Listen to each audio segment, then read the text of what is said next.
Welcome back to the podcast today, guys. Here today, I actually have somebody worth talking to. Someone, my guy Lucky, he's got a lot of like-minded thoughts that I have. And this podcast, I think, is going to be pretty dope because I don't think we're going to argue very much. We're just going to both talk about all the bad things going on right now. Lucky, you got a car dealership. And I kind of sell cars. I mean, I don't sell cars as a profession. I sell cars more of as a hobby. I have a lot of cars because of the rental car industry. And, you know, I have kind of pretty decent experience. I mean, I consider myself what would be equal to any car dealer in the city based on what I do on a daily basis, right? I think you're being too nice. That's the reason why I wanted to sit down with you is just the fact that this is your business and you're offsetting your risk by selling your cars. You have more experience than I'd say about 90% of the dealers and wholesalers I deal with. I mean, the stuff they pay is just ridiculous. Funny. And the lack of education is even mind-blowing. But I own my cars, unlike any other dealer. Yeah, I was about to say, there you go. So I was thinking, right, as we kind of impromptu had this podcast, I was like, you know, why don't we talk about all the just absolutely mental things that have happened over the past year and a half with car purchase prices, with the idea of people that were once making $50,000, $60,000 a year, now owning vehicles that cost $100,000. It's not a small metric. This is a really large number. And that's why I kind of wanted to talk to you, because I watch your videos, right? Because there's not a lot of people in our generation or our marketplace that talk about the reality of what's happening behind closed doors. So give me just a little 100%. Bit of like your opinion right now based on, I mean, we could talk about specifics like the G-Wagon or, you know, some ridiculous things like the Urus, how they're going for 100% to even 150% over sticker, right? Which is absolutely mental. But let me know what you think is like kind of like the current status and how we got here. Well, you actually hit a nail on the head is, you know, we're not even going to pick anything exotic or anything unique or something we know that the MSRP is ridiculous. We're just going to talk about regular people buying cars. Let's just say a Dodge Charger. Okay. Everybody knows that's like decent standard car, $30,000, $40,000, right? During the pandemic, you know, we saw all these stimulus ballers, you know, that were making $4,000 a month. They weren't paying their rent. Two, you know, household was making $8,000. They put $10,000, $15,000 down on an overpriced, now $60,000 Dodge Charger. Average payment, I think, on the newer models was around $1,000 a month for a Dodge Charger. Dodge Charger. Dude, the metric for the average car payment in the United States is over $720.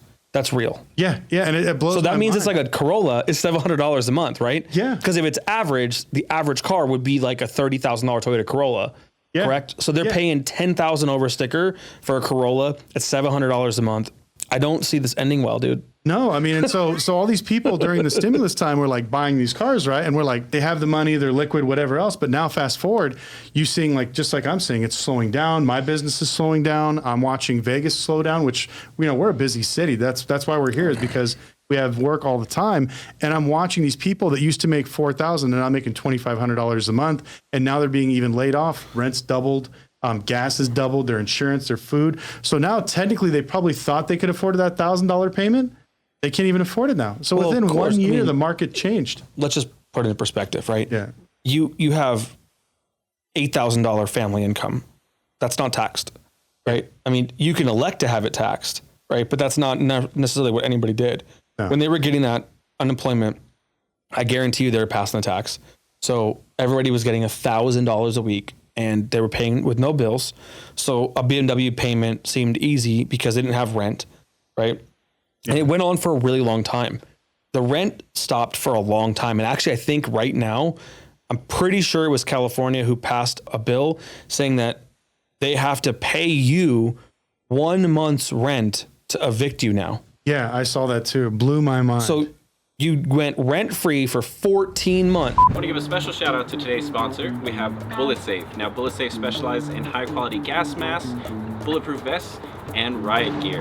Now, what you guys are going to want to do, if you're feeling unstable about the state of the world right now, go to bulletsafe.com, or you can hit the link in our description. Again, bulletsafe.com, or hit the link in our description today. Now you get probably a $1,500, whatever the average rent is, an $1,800 check to leave. Yeah, and then they got to take, I heard that it was like almost a month and a half to 2 month process to start the eviction. So then they get another 2 months of free rent where they're not paying.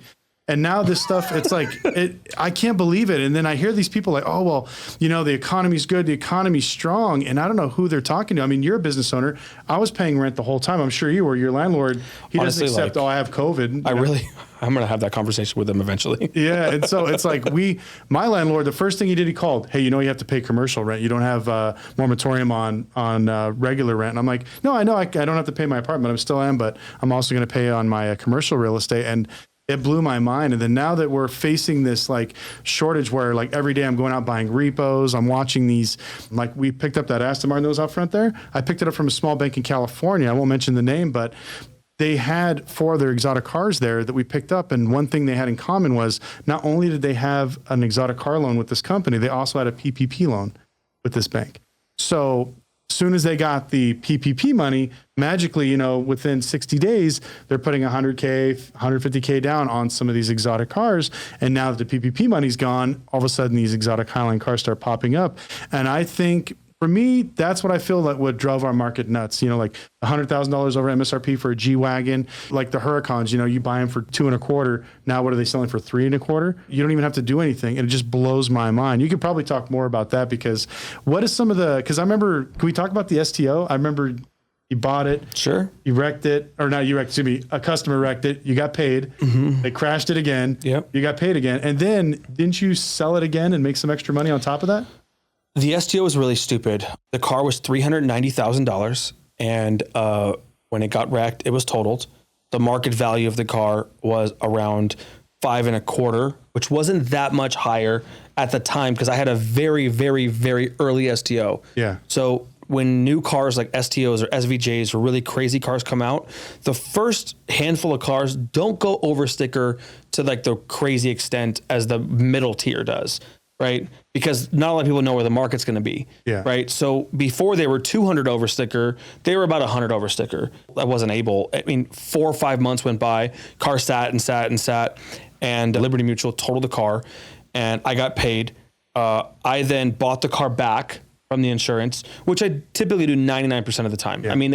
Very rarely do I ever not buy them back because I have the ability to fix them, or if they're really bad, I use them for spare parts. Yeah. A motor could be worth, $20,000 on eBay, but to me, it could be 3 months of rental for me not waiting to have that extra motor if one blows or something like that. Yeah. So that could save me $90,000, right? Just by having it in stock.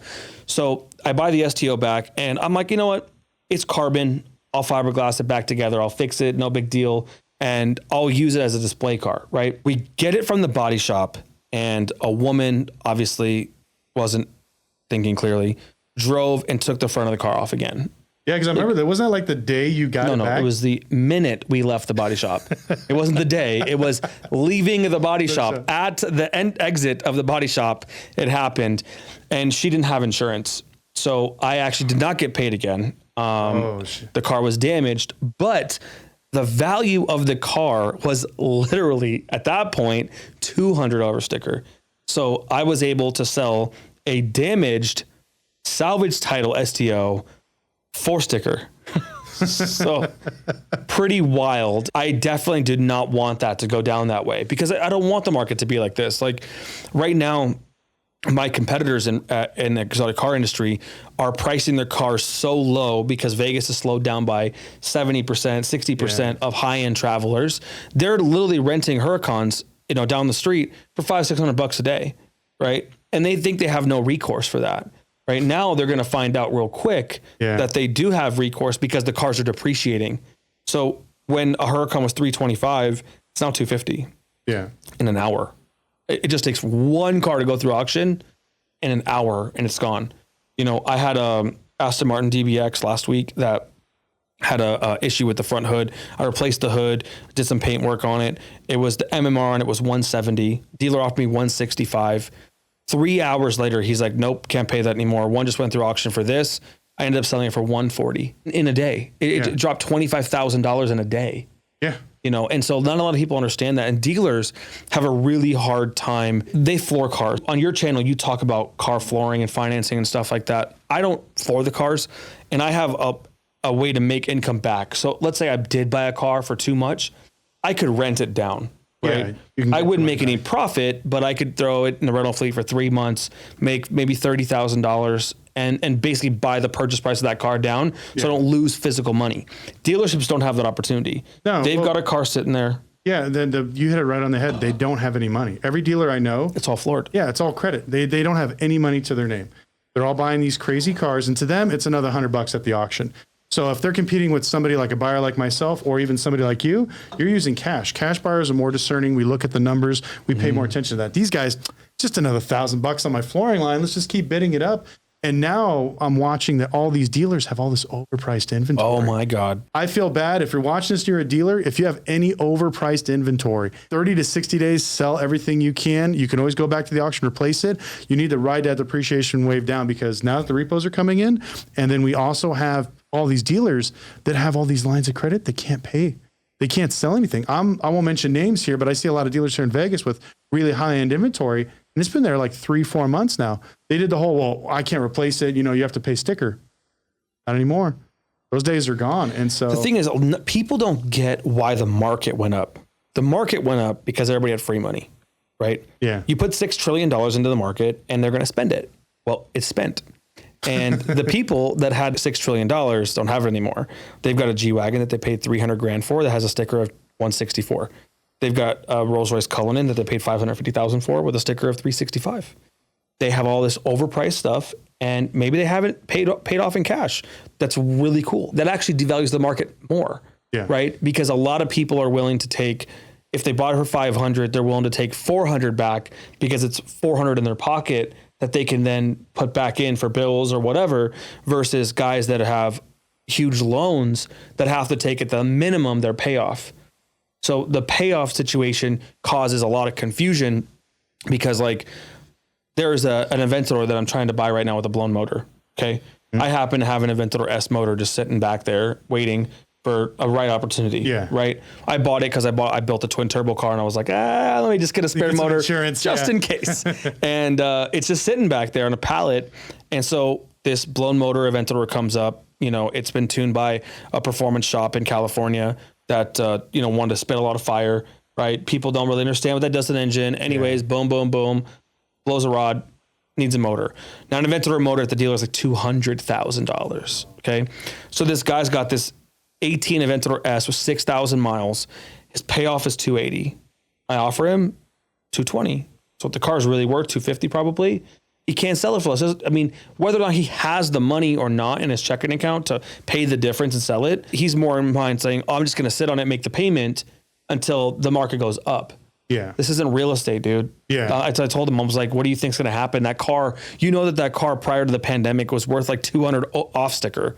Like your sticker is $587. The car was worth $387 before you bought it, and you paid $550 for the car because you're a dipshit. Yeah. Right? It doesn't make you right. It makes you stupid. Now the car is worth. I told him, I'll give you $280 for the car. I'll pay your loan off, break you even, because I've got this motor sitting here. I can put a motor in it, and I could turn it around and sell it for maybe $445, $450 right now, because the Aventador market's come down about $100K wholesale. Right. There were $650. Now they're like $550, but no dealers are willing to pay $550 because they see the trend. Yeah. So now as a dealer, they're going to want to hit it under MMR, way under MMR, because they see MMR data is 30 days behind. Yeah. So it's not there yet. And it's like a falling rock, just like crypto, right? If the market shows the Bitcoin is 22,000, but it just was 28,000, chances are it's going to be 18,000 real quick. Yeah. So don't go and buy it for 22 when it's going to turn into 18. No, and that's something that I'm seeing a lot of these dealers doing. Is we talked about like the subprime market on my channel, where just regular people, cheap, affordable cars. That's part of the issue that like is going down as far as value. But one of the first indicators we see is the exotic car market. That market takes a big hit. We're talking 10, 15% sometimes a month. And what I've seen, like I had a similar issue with you. I ran that Aston to givemethevin.com. They were going to give me $150K for that car. So I was cleaning up, getting ready. I was waiting for the title to come in, and finally it came in. I went back there to redo the price. It dropped to $131,000. So I lost almost $20,000 from 2 weeks. Now people are laughing like, well, that's a lot of money. I don't see that's not normal. You got to remember, if you lose 10% on a Toyota Corolla, it's a couple $100. When you talk 10% on like a $500,000 car, 50 grand. yeah, you're talking big chunks of money. And that's what we're literally getting at. just happened to me. I just cleaned out like 8 cars. Okay. Cause I saw this trend happening and I just bought a brand new Rolls Royce Phantom, brand new 2022, spec'd it myself. And I was like, dude, like I am going to take a big bath on this car. Was that the Cullinan? No, the Cullinan I just sold also because same thing. The Cullinan, my pink interior Cullinan was worth $100 over sticker. And, you know, I'm sitting here thinking, okay, I can keep this car 6 months. My wife's going to love it. Everything. It's superficial. Oh, super nice. But at the end of the day, like it's still going to be worth less. And I told my wife, I said, you know, if you want, we can sell this car right now. And I bet you I can get 40,000 over sticker for it. And it was a high sticker, you know, it was a $400 and something, $38,000 sticker, which is high for Cullinan. She agreed. She's like, I don't care if I have this car. Like, it doesn't matter to me. She's so like, my wife is so opposite of me. I'm like super pretentious. And she's just like, she's the balance that gives you levelness. Exactly. So we sold that one. And then my Phantom was actually supposed to arrive in 5 months after the Cullinan. Yeah. Came 2 weeks later. Wow. And I was like, I wonder if Rolls Royce saw this coming too. Like, were they rushed production? People canceling allocations. Or maybe they had a lot of cancellations in other countries. Yeah. Because the markets are different everywhere. But as a manufacturer, you know, they share to the whole world. Yeah. So car showed up super early and I just knew it. I just knew for a fact I had to sell that car the second I got it. You know that feeling you get, like you're watching the market and you see it trending down and you're like, okay, let me hedge myself. Let me get rid of some of these cars and I'll just wait and maybe buy some like a little bit later. I don't know why more people are not doing this. Like we can talk about this. And that's another reason why I wanted to bring you on here is because this is something just the way I guess car guys think, real car guys, not these broker jokers, everyone out there trying to flip exotic cars. And it's like, so we're watching this trend. And even today, like at the auction, I was watching guys over here at Manheim, you know, bid $5,000, $10,000, $15,000 over MMR on a, like, not even like a really nice McLaren, like a high mileage, like 20,000 mile McLaren. And you know, I hate McLarens. I think you hate them just as much as I do. I mean, they're beautiful cars for the first 2,000 miles. Like, well, I heard of something. You said you only keep your cars McLarens? 5,000 miles. That's the max. From 0 to 5,000, I won't take a car over 5,000 miles. Yeah, like I've been on so many rallies where it's like we start with like 5 McLarens. And you end up with 0. Yeah, exactly. You end up with none of them. Everybody that has either classic cars, whatever else, makes it to the end of the rally. And then it's like, where's all the, you know, the 720s and the 570s and the 6s, you know, they're all gone. They're all gone. Yeah. And it's they like, never make it. Yeah. I can't believe with that much money and spending, but like I'm watching these people pay for it. And then another thing that's kind of making me mad, which I'd like to talk to you about, is these clowns that everybody jumped into the rental car game. I've been making fun of these guys a lot on my channel. And now that I'm here with you, you're the only other person I know. I think it's you, me, and then probably Rob over there on the East Coast that actually rented out cars with a real license and real insurance. Where the rest of these guys, I don't even know. I'm still shocked that these guys are not shut down, because I remember telling you off camera, like when I got my dealer's license, I put rentals on my sign. Like the next week, the DMV was knocking on my door. Where's your rental license? And I'm like, oh, is it under a different LLC's name? Here's my license. Here's my insurance. Here's my bond. They let me go. But then if you're not a licensed company here in Vegas, like, you know, people don't understand, like the reason why I'll let Houston go off on these guys, but I want to go off on first. When I'm trying to rent out a car, and, you know, even like I did regular cars, you did nice cars. Mm-hmm. I was doing Nissan Altimas and I was renting them out for like $50, $60 a day. That's what it costs for my insurance, my bond, you know, the pay down depreciation, mileage. And I had these guys on like Turo or just renting them off the streets for $40, $30 a day. And it just killed the market. And then I tried to do a few high-end cars. Not even a chance. Oh, no. I mean, the thing is with rentals, like most people try to rent their car to make their car payment. That's not the right way to do it. Yeah. But honestly, you can keep this rental business. I built a big brand, big social status, and a big kind of an enticing, like looking business to copy. But the rental car industry is inconsistent.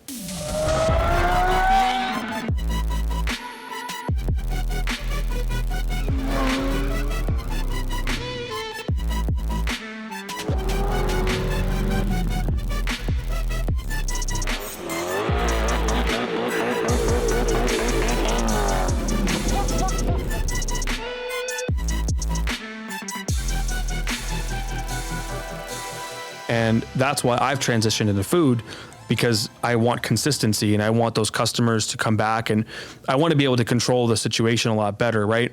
For me, in order for you to rent my car, you first have to A, travel to Las Vegas, B, have more than usually 1 day or 2 days of leisure time, then C, have the $2,000 to rent the car, and then have the proper insurance in order to drive the car. And then the important thing is the maturity level to operate the car in a safe manner. And so there's a lot of factors that go into my business that are just kind of over it. I mean, actually this week I'm selling all my auto cycles. I didn't want to have that customer anymore. Plus, like I said on Turo, I rent slingshots and Vanderhalls and stuff because I pay them, right? I pay $40,000 or $50,000 for Vanderhall. And I know what it takes to operate those, so they're about $350 a day to $380 a day, depending on what it is. And I mean, it could be higher based on the weekends for the sports games and stuff. But you go on Turo, you can rent a slingshot for like $60 now. Yeah, it's like a race to the bottom on Turo. It's a race to the bottom. Turo was good because it gave people the opportunity to jump in, but then it gave everybody false pretenses. So now they're no longer renting on Turo. These guys are getting like storefront offices like ours and trying to rent them out to the general public. And one thing that I think that'll be really good is like we talked about how like the insurance, the correct paperwork, checking people's ID, checking their insurance, verifying it. There's so many cars out here not insured. They're under somebody else's name. They're like, they borrowed, like, give me your car, Houston, I'm going to rent it out to my buddy and I'm going to give you a piece. I'm going to keep a VIG. Like, I feel like that's 90% of the rental. It is. No, it really is. And that's the worst part. I think it's funny how when we talk about the rental business, everybody wants to do it. And I used to sell a lot of classes on my channel and I stopped doing it because the rental business is good, but it's not what it's cracked up to be. And it's funny because everybody I talk to that owns a rental car business, we all say the same thing. When people ask, is it lucrative? Is it good to get into? I was like, no, it's a freaking headache. It's a nightmare. My YouTube channel doesn't make that much money and it pays more net profit than my rental car business. Yeah. Like I made a joke when I told people that when they're like, well, how did you make your money? I was like, off of loss of use. They're like, what do you mean? What's that? And I was like, when they crash my car, the insurance company pays me for all the days they're out. So it's pretty bad when I'm talking like to people like yourself that are in the industry and we're saying like, this is how we actually make our money. Like from when they crash our cars in total amount and they don't believe us. Look, the car industry sucks, man. If you want to be in the car industry, you need to do it as a hobby. So I'm not going to close royalty because I spent a lot of time and it's kind of like my baby, but I'm not going to expand royalty. I mean, I was considering to split my fleet. I'm going to go to Hawaii tomorrow and get like a little location there, split my fleet. Cause I don't really want to like close up shop because I have a lot of employees here that rely on this and they're good. So I'm going to help bring up the revenue a little bit, but in Las Vegas, definitely the rental business in a major city like Los Angeles, Las Vegas, Miami, maybe Dallas, Honolulu or something like that. They're the only really areas you can even do this. Yeah. You can see, everybody calls me all the time. There's no rental car company in Kansas City, Missouri. We should put a Huracan here. And it's like, dude, like, I love that you want to do that and I love the passion. But like out of the 15 to 1,800 people that rent from me per month, 2 or 3 of them live in Las Vegas. Yeah. That's it. So I don't see how any locals anywhere are going to do that. They do this on vacation, right? Los Angeles, same thing. There, they do it for movies, they do it for production, they do it for a lot of different things. And if you have a really good in that industry, it's super cool. Yeah. Like I used to do a lot of production work, but then they took it in-house. They were renting cars so many times, they just bought them. Yeah. Studio has the money now, just buy a Lambo and let it sit there. Yeah, we used to build props for the movie houses. And then I realized like after I built it, they put it in their prop warehouse and they don't need us anymore. Yeah. So, okay, I got you this one time. Now we're going to burn it up on 6 other films. But same thing, they had shells of Lambos, shells of Ferraris, but like you said, I get these calls that people like, oh, I want to open one up in Atlanta, Georgia. I'm like, don't do it. I want to open one up in Tennessee. I keep telling people, don't do it. Like Vegas has the volume. I think like the big cities you talked about, they have that type of market. But when I see people like, well, there's nobody else here. I was like, there's a reason why. It's like, you're not rocket scientists. We're not creating something new. It's just the market is just not there. The rental car business is so cash intensive. If you have enough money to start this business, I can give you, like I just started a fund for my chicken business, right? And a lot of people, like I've got 1,000+ franchise applications and not everybody has enough money to open a franchise. It takes plus or minus $600,000 to open one store, that's with your fees and all your opening stuff. It's a lot of money, right? But a lot of people have like $200,000. And so I made this like fund where you can buy 5% of a corporate store for $100,000, right? That 5% of a corporate store for $100,000 is more guaranteed. It is safer. Now you can buy up to 25%, right? So if you have $500,000, you can buy 25%. And that would pay you based on my current projections, like $15,000 a month, right? Net. That just means sending you a check. right? For you to make $15,000 a month net from cars, you would need probably 4 Huracans. Yeah. In Vegas, right? Because you got to consider that there's a building, there's rent, there's employees, there's insurance. I mean, my insurance is about $2,500 a month per car right now. It was about $3,200, but I got them to come down a little bit, you know, because I paid so many payments and whatever. And it's just like, once you add all that in and you have really high volume, you have to advertise on Google, spend $50,000, $60,000, $70,000 a month on Google ads. My dream is to actually just turn all of that off, have an organic website with 10 Lambos, 10 Huracans, right? Or maybe a couple Ferraris and a couple of maybe Porsches, right? Yeah. Very small, diverse fleet, and do no advertising. Just wait for the phone to ring. Yeah, more of a boutique setup. That's it. I swear to you, that's how. No, out of the same building I'm in right now. Okay. Right? A hotel would be better, but you can't really wash the cars in a hotel. That's a big problem, and a lot of people see is in order to do the volumes that I'm talking about, you have to have a car wash, you have to have a service center, you have to have a tire machine, or you're just renting subpar product. Yeah, or $100,000 SVJ motor just lying in the back on a pallet. I'm glad we're talking about this because, like, in my channel, I tell people all the time, and they don't believe me. Like when your insurance, like you hit it right there, $2,500. It's per car. Yeah, per car. After you have to have 25 cars to even get that policy, right? There's like. It's like so ass backwards of what you think reality would be to be in this business. Yeah, I'd like to talk like a little bit about that because I think that's probably one of the most interesting things that people don't understand. Like part of my channel, I tell people like if you start a rental car company, like you said, you have to have 10, 15, 20 cars just to start your policy.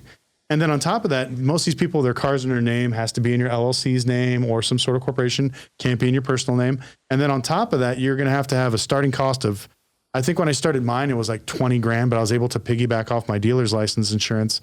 But I remember my rent for a Nissan Altima went from $100 to $350 a month, which doesn't seem like a whole lot, but compared to what you're doing, like $2,500 a month, your first 2 days of a rental is pretty much overhead and insurance, not even including cost of the car or maintenance or depreciation. Yeah, but I mean, that's even a really good point. You're talking about 2 days of a rental, okay? I'm renting the car for basically $1,850 a day or $1,900 a day. It's on 2 days of profit. You're maybe making 12, 13% net profit in every rental when you factor depreciation and maintenance, right? Tires and all that stuff. So you need to rent the car just like 10, 12 times just to break even on what it costs to own the car, right? And then if you rent the car more, your expenses go up. Right? It's not like you're renting a car and 10 times breaks you even, 11, 12, 13, 14, 15 is profit, cash. Yeah. It's not because the variable expenses go up with it. So it scales, right? Taxes scale, insurance scales, employees scale. Car wash is crazy, dude. I spend $30,000 a month in fixed costs just to have a car wash. He has the most epic detail bay. The lights, the epoxy floors. Like it's not even done, dude. I literally half-assed it too. It's crazy because my vision of that place and what I really truly needed to do was another 50 grand. And I was like, oh my God, I'm spending so much money on this business. Yeah. And like I opened it up to the public so they can come wash cars so I can kind of recoup some of that investment. Yeah. But I spent $500,000 on that car wash. Wow. So do you know how many cars I have to wash in order for it to make money? Like a bajillion. 6,000, yeah. Like a bajillion. 6,000, but it's like somebody like yourself that has a high-end facility, you know, that's got to spend that extra money to have that over-the-top detail bay. I think these are some of the things that make you guys so much further apart than the competition, because when you said I have my competition in town, I only know one other person that actually has a license, which is still kind of half-half. But everybody else, they're not even close. They're like 4 dudes like renting out a Lambo together. There's really nobody in town that competes with me. You can rent a Huracan somewhere else. It's not really a competitor. They don't have the same kind of cars. They don't have the same stuff. I mean, look, even if they got better cars than me, right? It's a different experience. You know, the person that you're referring to has a 400 square foot office and a parking lot. We're not talking about the same thing. You know, you're talking about going to Del Taco and I'm talking about going to Javier's. Yeah. You know, they both sell tacos. They're just different quality. Yeah. It's a different experience. It's a different customer service. It's a different, also, not a lot of people understand this, but you get what you pay for, right? Let me just give you a little story. I have a Huracan that gets rented. They go out to Valley of Fire. They pick up a rock, get a flat tire. What happens? Well, usually we send a tow truck, pick them up, but I think you have a tire truck, don't you? So yeah, I mean, in a normal rental car company, they'd be like, hey, here's a tow truck's number, get it back to us. Your clock's still ticking. Yeah. Right. Because they're not prepared to do anything. Right. I take it a step further, and I include with my rentals the ability for me to go out there. I have hundreds and hundreds of spare wheels and tires in my warehouse. I throw one in the van. I get out there, I change it for them. You know, the time it takes me to get there, 30, 40 minutes, 10 minutes to fix the car, you know, and then my guy comes back. I add that extra 30, 40 minutes to their time, say, sorry guys. Now, if they cause the issue, I might charge them for a tire, right? They were doing donuts or some stupid stuff. I'll charge them for a tire, but I'm going to go out there and I'm going to make sure that they're getting back on the road within a reasonable time. Now, I have that ability, right? The other shop guys, the other guys in town that have Lambos, they just have to send that car to Discount Tire. You know, they have to wait for a tire to come in. They don't stock the tires. Half the time, the guys call me for tires anyways, you know? And it's like, it's a really stupid process because that happens all the time, right? Little tiny things. Flat tires, or bent rims, or any of those little things, I can put the car right back on the road in 10 seconds, you know, but those guys can't. And so when you rent there, you take that risk in any hazard or any maintenance too. I mean, you know, you get an engine light or you get a TPMS light. People that pay $2,000 don't know what that means. And when they see that on a Lambo, they're like, oh my God, I'm broke. What I do. Yeah, I'm broke. You know, that's the first thing that they think of. So look, at the end of the day, don't rent cars. Please, if anybody calls me and asks me how to do it, I tell them not to. Yeah, that's the same thing. If you offer me $50,000 to set up a rental car company for you, I would say, sorry, I'm not interested. Yeah. Literally, I don't care. There's no amount of money that is going to let me help you fail. Yeah. Okay. I don't care how smart you are, how much money you have. This industry is not able to support itself anymore. The cars cost too much. The insurance is out of whack, and there's not enough customers that will give you the inflated prices of rental rates that you need to survive. I didn't raise my prices for inflation, but everybody else did. Tires are $900 when they used to be $350. Yeah. Right? Like fuel cost and oil cost and service cost, employee cost, all of it went up. But do you see my prices at $3,000 a day? Because that's what they should be. Yeah. They're not. Yeah, see, this is the fact that like people watching this, understanding like all the expenses that we talk about, like he just broke down all of them. So remember this, when you guys come over here to Vegas and you're like, bro, hook me up, give me a rental for $500. Because most likely we're going to tell you to go pound sand. That was one of the biggest things I sold my dealership and got out of the car business, just want to do wholesaling, was just how often do people, like, I don't mind my friends asking me for like free service or a hookup, but it's everybody. Like if they watch your YouTube channel, because I think it's different for you because I didn't do YouTube. I did Facebook ads. And so I had people come in, like ask me for free stuff, but I couldn't imagine what you guys deal with. Like how often do you get people like coming in, especially, I won't mention YouTubers names directly, but like YouTubers themselves, do they come in, bug you guys a lot for free shit? I haven't had a single YouTuber ever offer to pay me, actually. Really? Really. I mean, it's just so dumb. I honestly, like, we could talk about this business so that I can't think anymore. I'm never going to give anybody answer they think they're going to hear. Yeah. Right. The amount of people that are in this industry now that think they're going to make money. I mean, there's guys that sell courses on how to do this. They try to come up with every which way it is to make you think you're going to do a profit, but you're not. Right. So it's funny because when those guys online, like the top rated guy online selling courses or whatever, I shouldn't even say this, but like it's all fake, man.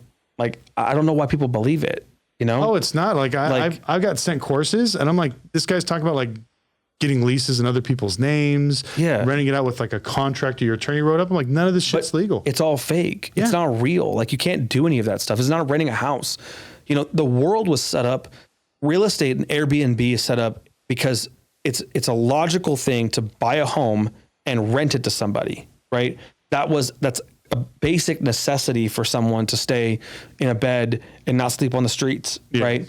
But it's not a basic necessity to drive a luxury car.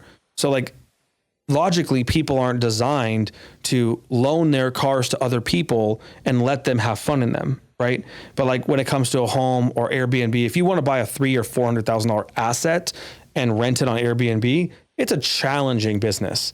You could maybe make a few $1,000s net a month. And maybe if you have like $1 million house or something like that, you can make a little bit more. But you're going to have the same challenges that I have renting a car with people that are abusing it. They're having too much fun in the car. They do the same thing in the house, right? They leverage a very expensive house and have 10 people sleep in it. Obviously, that causes extra wear and tear. It's a lot of hassle. People make big messes. But ultimately, right, the laws are there to protect the homeowner, right? In this case, the laws are not there to protect the car rental company. 100%. If I say, Lucky, here's my car, go have fun, 4 hours, and you decide to come back in 7 days, that's a civil matter. Yeah. That's not a stolen car matter or nothing like that. That's why I can shut my car. I have the ability to do everything with my cars. Yeah, I was about to say, there's no end in sight. I mean, I actually went through this. You know, I had a person rent a car, and then they decided to steal it. Right? They just took off to California, and this is the first time it had happened. I called the police. I'm like, hey, some guy stole my car. Go get it. They're like, well, you have a rental contract, and I said, yeah, I did for 4 hours. It's been a day. Yeah. Oh, it's embezzlement. It's a civil matter. Exactly. And so 10 days. They have to be gone for a minimum of 10 days for it to be considered a stolen car. Even though I can tell them where they are, they will not intervene. And so that's Nevada. Now, it could be different in other states, but why would you want to be in a business where you have no control? No, yeah. I mean, like I tell the horror stories all the time. Same thing. People taking my cars, leaving them in the desert, losing them on the strip. Like I GPSed every single car I had because I had so many people that like, I don't know what casino I was at. I was drunk. Go find it. And they would just like mail me or FedEx me the key or drop it off in my Dropbox. So now it's like I literally paid my guys more money. GPSing them is a very simple thing. I mean, now my systems are so sophisticated that I can talk to you through my GPSs. Yeah, that was the next one I was going to get. We had GeForce trackers. So every time they were doing donuts, going through different things, I had all the racetrack geofenced. I had the all the tow yards. I mean, stuff like this that you guys don't really get to hear, which is kind of neat. You know, shoot out with you. It's just the fact that we have to do this to protect it. And I was doing this on Nissan Altimas. You're doing this on $300,000 cars. Yeah. And these systems, I remember the one I had was like $400 or $500 with the starter disabler, the tracking and everything else. I do multiple systems on the cars now. The biggest defense I have is just choosing who I rent to. At this point right now, I don't care who you are, walk through my door, I'll tell you if you're going to be good or bad. Yeah. Right? I can just feel it. I have the energy, right? And so that's one of the reasons why I definitely think you should never get in the car rental business, because it might seem easy on the surface. Oh, well, they're going to come in, they're going to pick up this Nissan GTR, give it to them for $500, see you later. You know, boss says to the employee. Yeah. Employee gets the car, checks the insurance, doesn't know what he's looking at, right? Yeah. Assumes it's good. Guy gives him $500, takes the GTR, ends up in another state. It gets impounded. Now, how are you going to get it out? 30 days later, you've spent $2,000, $3,000 in impound fees. You've lost all your rental. You finally get it out, and it's got damaged wheels. It's got a cracked windshield, $3,000, $4,000 more in damage. Before you know it, you lost 10, 15 grand in one car rental because you weren't there to oversee it, all for some stupid little piece of paper that you didn't read right. Yeah. Standard, non-stop, happens all the time. Yeah. Right. And so at the end of the day, like when you own these assets, like when I have these cars, are my cars, I don't drive those cars home. I don't give a flying about what those cars do. They are tools for me to make money, right? I don't care if it's an SVJ, if it's an STO, if it's an F8, doesn't matter. Occasionally, when we get a brand new car like the SF90, I'll take it home once. I know, I didn't even get to drive that one. I remember you had it for like a month and then you're like, yeah, I sold it. It was too fast. I didn't want to risk someone dying. I've got I have no injury accidents in over 55 thousand rentals, right? Yeah. 0 injury accidents. And that one was where I was like, you know what? This is dangerous. It made my turbo Huracan look slow, feel slow. It was wicked. You know, I wish I would have drove it. Yeah. I mean, I took it around the block. I actually just drove up and down the street. I didn't even go home in that car. I went down Dean Martin, back to Dean Martin, down Dean Martin, back to Dean Martin, gave every one of my employees a ride, made 2 of them throw up. I got a headache myself, parked the car, never touched it again. You know, wow. And it got rented, multiple times, but I felt like when it got rented, it was a lot of speed alerts on that car, a lot of issues, a lot of potential things. And so I sold it. Right. But that being said, a lot of people rent cars because they think they can just drive one for free, right? Like, oh, Gallardo's now renting tonight, let me just take it out for dinner, right? That's like a drug dealer using his own cocaine, that it doesn't work like that, right? You cannot ever touch those cars. You cannot ever involve yourself in driving them as your own, because then you're faking your lifestyle mentally, and it's going to ruin your brain. People think that they're rich when they're driving these cars, and they're not theirs. The rental car company's paying for them. I can write a check for every single car out there 5 times over. And at the end of the day, like when you take that knowledge and you apply it to this industry, it makes you smart. right? But if I have to go out there and finance a leased Huracan and I'm making $3,500 payment or something like that, and I want to use it on Saturday night, I should not be in this business. 100%. When we first started, we did a lot of stuff that wasn't right. And we're speaking from, I guess, a point of angle of experience. Like you put it on Super the thing experience. where, you bought a car you couldn't afford when you first started. You were renting it out. Actually, let me rephrase that, right? So the way I first started was I had a good job. I got injured, right? I had an $1,800 car payment. And so I had a broken back. I got in a really bad car accident. And then I couldn't afford it, right? Because I wasn't able to work. Yeah. So then I go around to see if I can rent the car because I was trying to think that maybe I could rent it maybe 3-4 days a week and not have to get rid of my car. But this is like when I'm 24 years old. I mean, I was so naive at the time. Yeah. I mean, like it worked out to where someone gave me an opportunity to rent my car. But the second I started to rent it, I realized that this is not my car anymore. I mean, it's getting trashed, right? It smells terrible. Okay. And it's like, I felt like I was using someone else's stuff. Yeah. Right. And so I ended up I left the GTR as a rental and then I bought myself a Gallardo, right? The GTR could pay for my Gallardo. That was my theory. Yeah. Then the Gallardo was like, this is cool. I'll rent the Gallardo. I'll buy myself a 458. Now I got a nice car, right? This is cool. I'll leave the 458. I'll buy myself a McLaren MP412C. Now I got the best one, Yeah. And then I wanted an Aventador. Basically, before I knew it, every 3-4 months, I was getting a new car for the fleet. And I thought I would love it to drive it myself. And that was going to be my car, right? Even down to the BMW i8 I did that with, And before like a year went by and I was driving a Fiat 500 electric. Yeah. Like a little dinky car. And that's what I wanted to take home every day. I mean, I did technically buy a Rolls-Royce Ghost. That was the longest one that was not in the fleet. Like I bought the Ghost and I was like, I used it to pick up our customers. Before, when royalty was super small, I could pick up every customer from a hotel. Yeah. Right, I'd schedule them out through the day. I was doing 5 rentals a day, pick them and drop them off. Everybody was one perfect experience, super boutique. It was great. So that car was actually the car I drove the most. And then I ended up getting a little bigger and renting that one as well, going to the Fiat 500, just having a simple, small, quiet car that wasn't flashy, And now, fast forward 8 years later, I've got a Koenigsegg, a Pagani, a Bugatti, all these wild hypercars. Yeah, I was going to say, what do you think? It was like about $12 million sitting right here outside the window? Unfortunately, there is about $12 million. Yeah, that's the only chicken sandwiches I could have for that much money. If you were to do this right now, if you had to sell all your cars, and let's say you're going to sell royalty, what would you do next? And I know you're doing the chicken thing, but I think that's already going. But if you sold all your cars and everything else and you were liquid, what would you start next? What would be your next adventure, your next journey? If I had to do something other than the restaurants, because the restaurants is my plan. I mean, essentially the way I looked at it 15 months ago when I started the chicken business is I wanted to do something else. Yeah. Right? I started before the pandemic officially started. Wait, we were talking about this in 2018? Yeah, 2019 probably, right around there. Yeah. I really wanted to be in the restaurant business because I saw the future and I saw my revenues dropping and I saw the increases going up for the cost. And I was thinking to myself, restaurants where I got to be because everybody needs to eat, right? Yeah. So if I had to choose something else besides restaurants, I would probably take it would be a large amount of money that I would have, right? Yeah. I would probably go into like apartment complexes, some larger real estate type investment.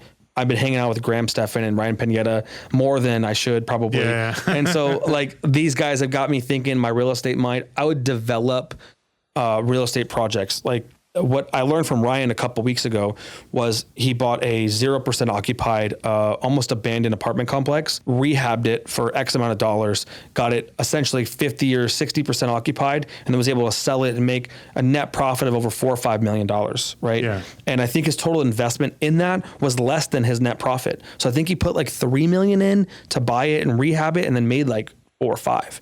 Right. Yeah. And so that's like the most attractive thing for me because I want to sell a product that has a lot of buyers.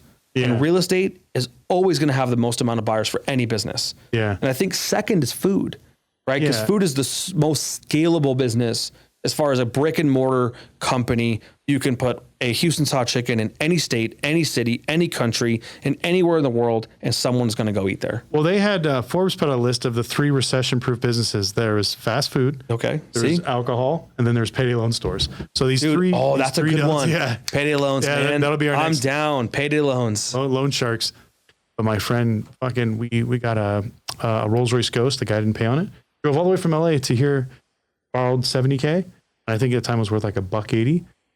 Guy paid like 3 months. I think it was like $7,000 a month for 3 months. Wound up not paying. Kept the car. He sold it. I'm like, okay, where's my cut? Oh, bro, well, this is my business, my license. I was like, all right, fuck you, no more people. He mentioned this a couple of days ago, was payday loans, right? Payday loans are solid. When I was a cable guy, I was just driving down, what I was referencing right now was I was driving down Sahara. I had to go pick up a check at Mercedes. I sold them one of my vans and they had to pay me for it when they got the title. And I go to pick up this check and I remember this place called Cash Kingdom right across from Mercedes on Sahara. Yeah. And I did the cable install there when I was like 19. I'm 33 now. Okay. It's still there. Going strong. I don't know how many people are actively walking in and out of that place, but if anybody needs a loan, I will give you $1,000. And if you just pay me back $20 a week for the rest of your life. Yes. That's basically what it is. Yeah. It's like, a lot of these repo companies I go to where I pick up the payday loans, the title loans, we're talking 200-300% on a vehicle, sometimes even higher when it's like a non-secured loan. Mm-hmm. And so now they have a title for collateral. They're still getting, this insane interest rate, and they're taking like a $3,000 car. And I've looked at some of the contracts. These poor people over the last 2 years have paid like $8,000, $6,000 for this $3,000 loan, and they still owe $3,000. Yeah. And they wind up getting the car back. So it blows my mind. But, I know it's kind of bad, but I mean, just the money you see in that. At the end of the day, I had an employee, multiple employees that would go to 2, 3, 4, 5 payday loan companies, take $1,000 from each one. Yeah. Okay. In Nevada, you can get $1,000 sight unseen, basically with a driver's license. Okay. One of my employees went to like 8 of them, got like $8,000. Okay. Bought a bunch of dumb stuff, PlayStations and shoes and just shit at $20 a week. Right. He was paying $160 a week. And, he just paid $160 a week for a long time and never paid him off. So I went in, I helped him. I paid all of his balances off. I refinanced all that for him for one payment. And it took him a year to pay me back with a moderate, like very low interest, right? I think I charged him like 8-9% compared to 300%. Yeah, 300%. Right? He'd be paying until he retired. He would never end up paying it off. And then their collections are this, they're that. These guys, they get stuck in some crazy stuff.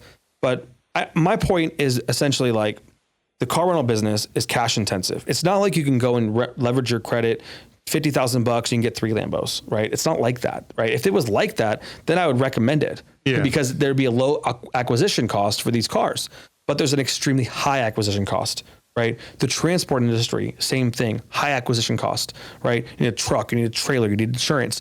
Transporting cars, $500-$600 to and from California seems very lucrative. Oh, I could do 10 a week. Shit, I could make $10,000 a week or $8,000 a week. But once you factor in everything that goes involved into the labor and the employees and everything, maybe you could make $2,500 a week from the initial $5,000, $7,000, $10,000 you think you're going to make. Yeah. Same thing happens with car rentals and anything related to automotive stuff. Yeah. Right. So it's just a never ending story. I'm surprised we talked about this for a long time. Like, with your brand and everything else, like the way you kind of turned royalty into like the Houston's Hot Chicken, grew YouTube brand, your personal brand.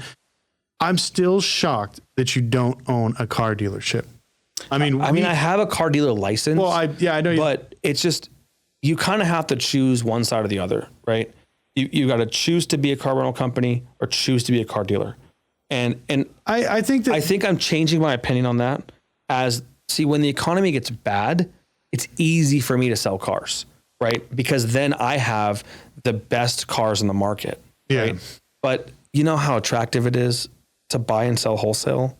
Just get paid in 30 seconds. Yeah. Just so easy. Preaching to the choir. That's all I do. No stress, easy. No overhead, no crazy bills. But like, I can see you with your brand, like crushing every exotic Highline dealer that's here in Vegas, also in LA, and maybe even Scottsdale, because, a lot of these guys, like they watch our channels, and I mean, just the reach you have, I think alone is like a dealer spending $20,000, $30,000, $40,000 a month on Google. Oh, easy. You would crush everybody. Look, I thought about I've been offered reality TV shows for 3-4 years now. And every once in a while I go a little bit more and I'm like, maybe it's time for me to do this, Yeah. And I was actually offered to be on the show with R.D. Whittington $1 million wheels or something. Oh, like $1 million, yeah. And I was offered to be on that show to be RD's adversary. And me and RD are not cool because he screwed me on my Bugatti situation. But that's a different story. And I was offered to be his adversary. And that was like the closest I'd ever come to like wanting to be on the show. Because I was like, oh, I'll do this for free, man. But then they wrote it in there that I would have to not do YouTube. And I was like, oh no. I can't really do that right now. So I passed on it. But I was pretty stoked about that situation. And I was thinking to myself, like, guys like that, they go up there and they make this whole fake story about how they consign this LaFerrari and then they sell it to this celebrity and do this. And it's all fake. It's just like selling Sunset. I mean, these houses, some of these houses aren't even for sale.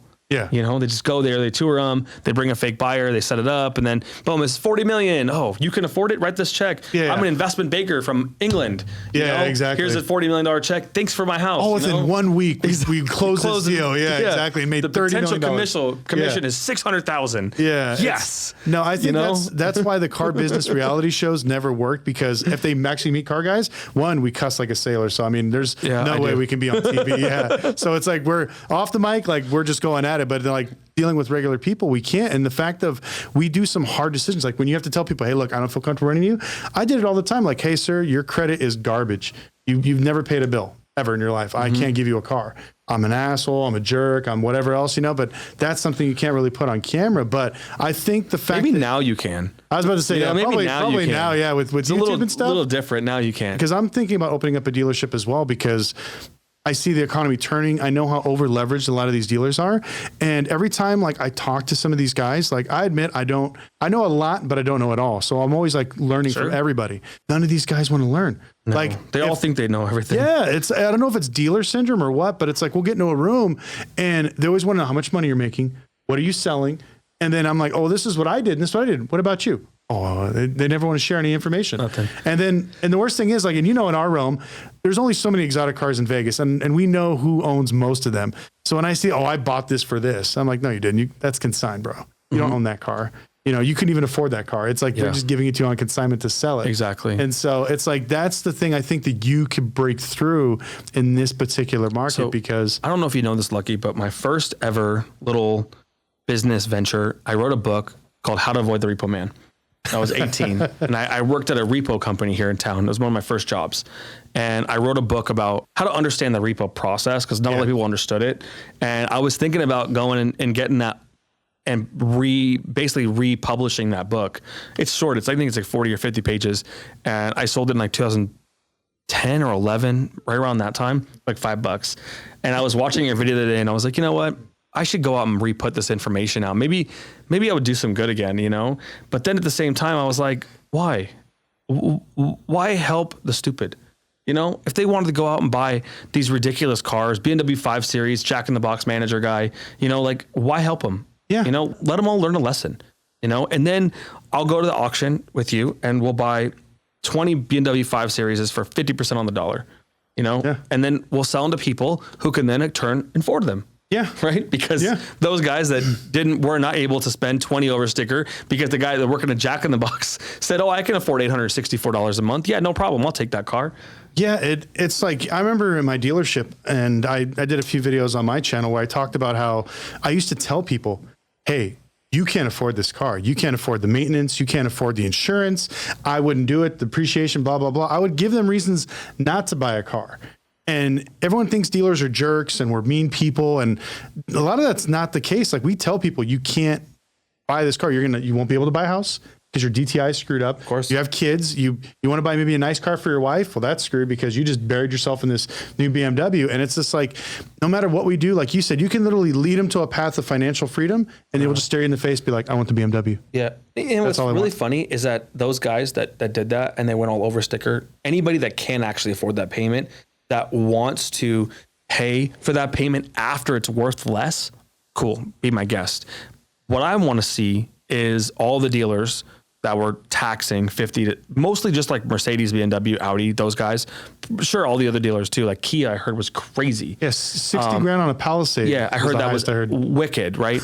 And so those are their customers, right? Yeah.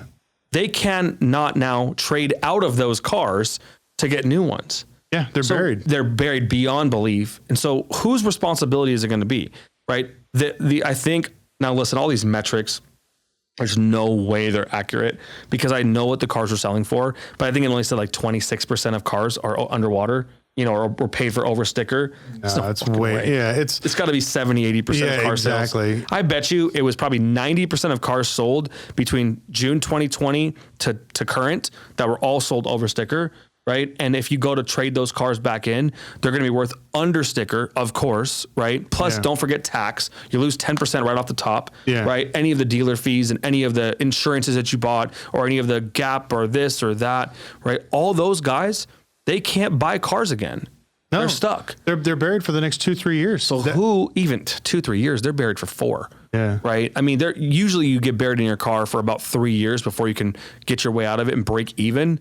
Now you added 30% over price. It's going to take you an additional year and a half to get out of that. Because don't forget, they're not on 5-year loans.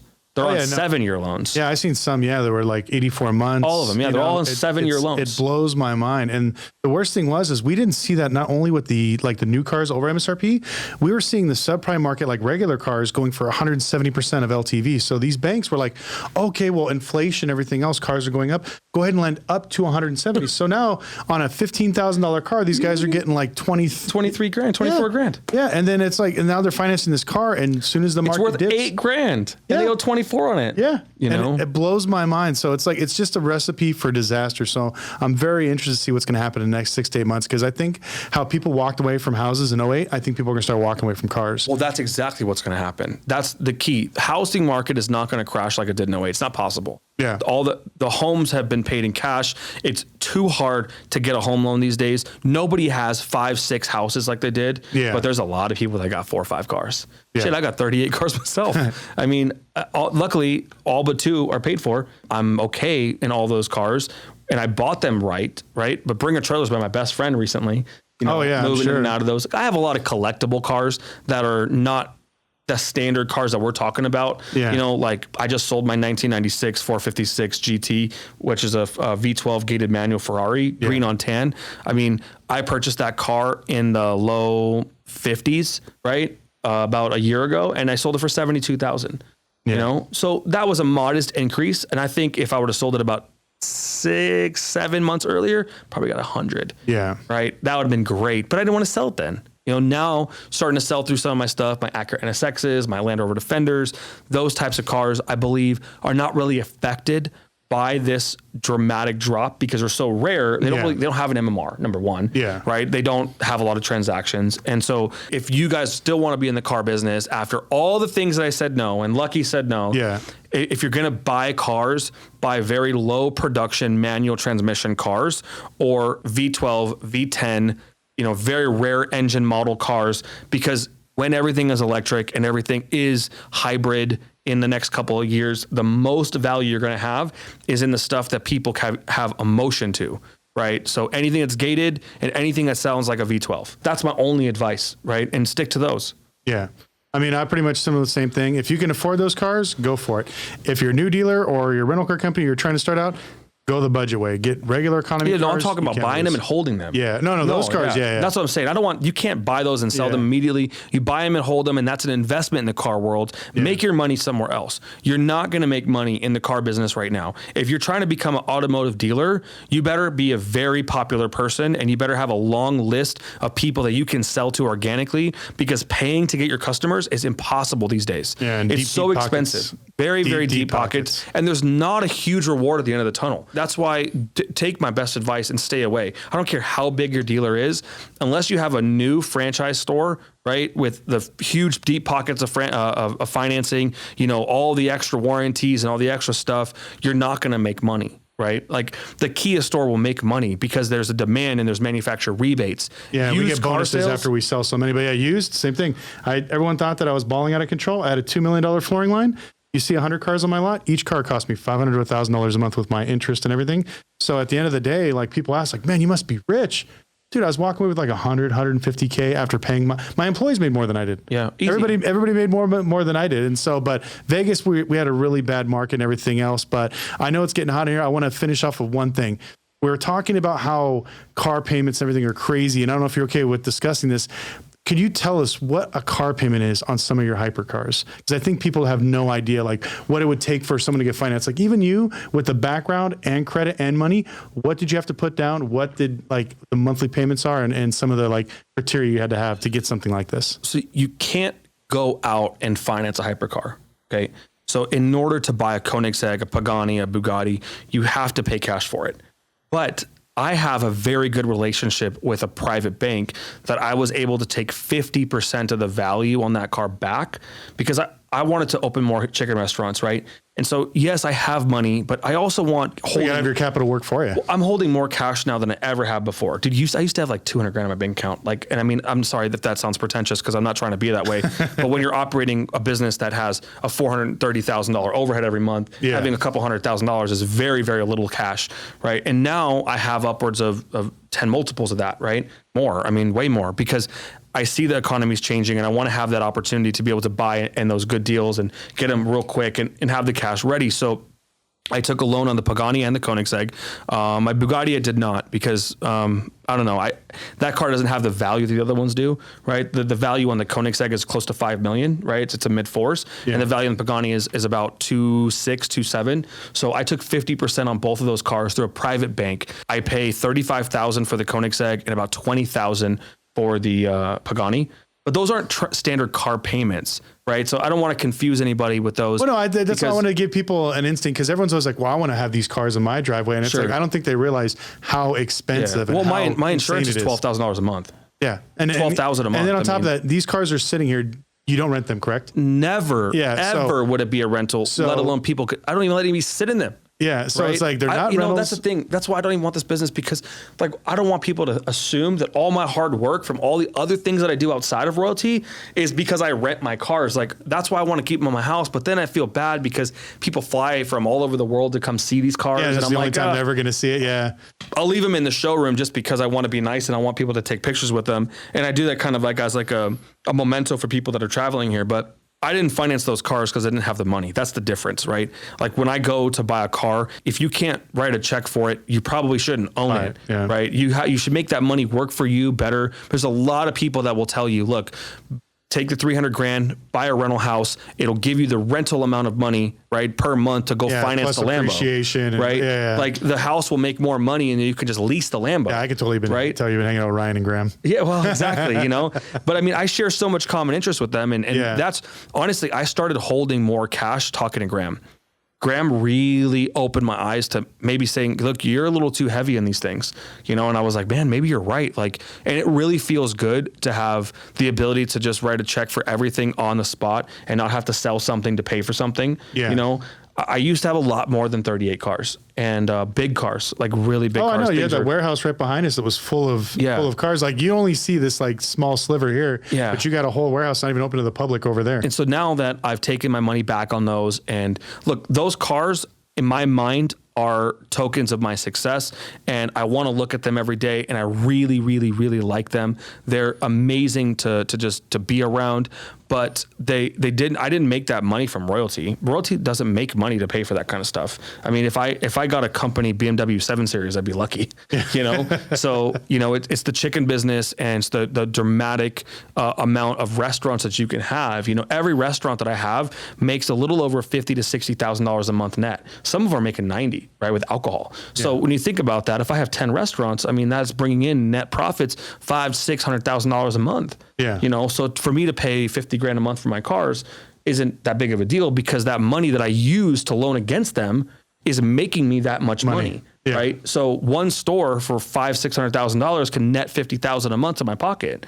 Right. So if I just do 10 stores, it's $500,000. Right. That's one Koenigsegg. Yeah. So I do want those cars, but at the end of the day, I want the assets of the business more. Yeah. Because that business will turn into 100x, 200x, or 250x of its value over a 3-4 year period if I scale it big enough. Right. And then I'll get that big 9-figure paycheck. And then we'll have a different type of podcast, actually. Yeah, exactly. By that time, it'll be completely different. It'll be a different podcast. I'll have gold mics. you know?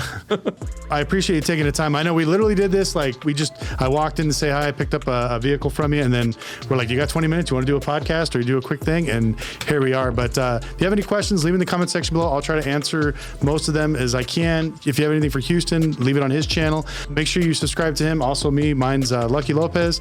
Is yours under your name now? Yeah, Houston Crosta. Yeah, so make sure you subscribe to both of us. Also Instagram. And anything you want to close it out with? Honestly, guys, thanks for watching. This is the hottest podcast I've ever done.